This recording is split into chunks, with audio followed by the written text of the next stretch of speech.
नमस्कार, आप देख रहे हैं न्यूज फाउंडेशन और मैं हूं सांत्वना आपके साथ। साल 2021 के बाद एक बार फिर से बिहार के 2 सीटों पर उपचुनाव होने हैं और उसकी तैयारियां अभी से ही बिहार में तमाम पार्टियों ने शुरू कर दी है। एक तरफ जहां गोपालगंज से आरजेडी कोटे की सीट खाली हुई है। आपको बताएं कि आरजेडी कोटे से विधायक सुभाष सिंह का निधन हो गया है, जिसको लेकर बीते दिनों मुख्यमंत्री नीतीश कुमार उनके घर पहुंचे थे। वहां पर उन्होंने सुभाष सिंह को विनम्र श्रद्धांजलि दी, उनके परिवारजनों से मुलाकात की। तो वहीं दूसरी सीट मोकामा से खाली हुई है, जहां पर आरजेडी के पूर्व विधायक अनंत सिंह की विधायकी उनकी सजा के बाद छिन चुकी है और अब उस पर भी चुनाव होना है।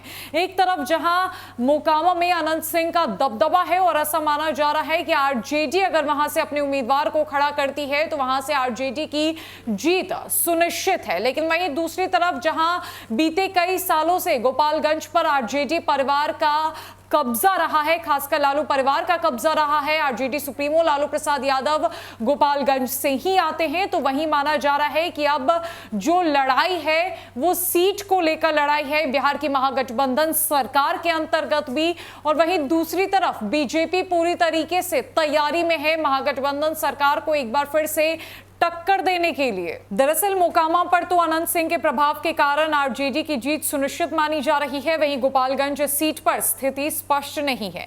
पिछले बार बीजेपी ने यहां जीत दर्ज की थी। इस बार होने वाले उपचुनाव में यहां के लिए घमासान मचना तय है।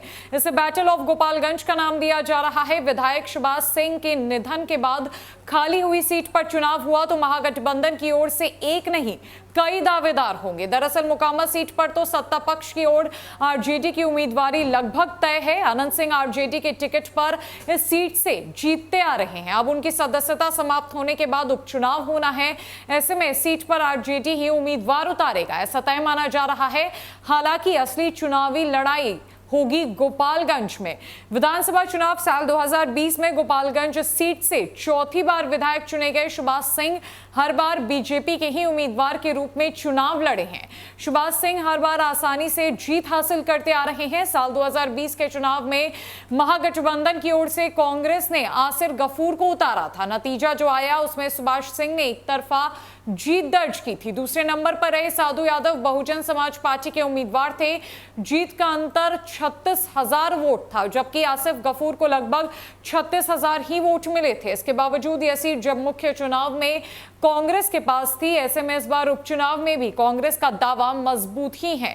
भले ही 2020 में तेजस्वी ने गठबंधन के नाते यह सीट कांग्रेस को दे दी, लेकिन प्रदर्शन और सीट के पुराने रिकॉर्ड के कारण राजद का दावा भी यहां कमजोर नहीं है। साल 2005 के नवंबर में हुए चुनाव में सुभाष सिंह ने पहली बार जीत दर्ज की। इससे पहले के 3 चुनावों में सीट आरजेडी के पास ही रही थी। इस सीट से 1995 में राम अवतार विधायक बने तो 2000 में साधु यादव ने जीत दर्ज की। फरवरी 2005 में हुए चुनाव में आरजेडी के रियाजुल हक राजू ने जीत दर्ज की थी। साथ ही 2020 के पहले के 3 चुनावों में आरजेडी ने भले ही चुनाव न जीता हो, लेकिन बीजेपी को टक्कर आरजेडी ने ही दी थी। इस कारण आरजेडी से अपनी परंपरागत सीट मांगती रही है।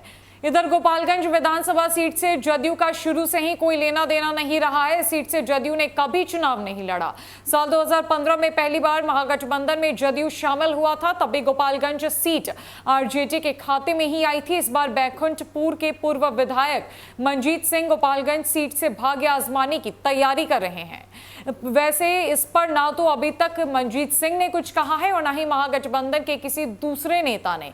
स्थानीय स्तर पर यह चर्चा स्पष्ट है कि मंजीत सिंह गोपालगंज सीट से चुनाव लड़ने की कोशिश में हैं।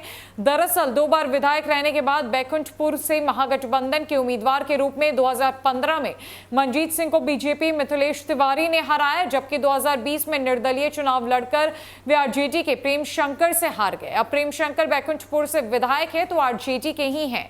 ऐसे में 2025 में भी सीट पर मंजीत सिंह की दावेदारी कमजोर पड़ने की आशंका है। इसीलिए मंजीत सिंह की कोशिश है कि सीट ही बदल दी जाए।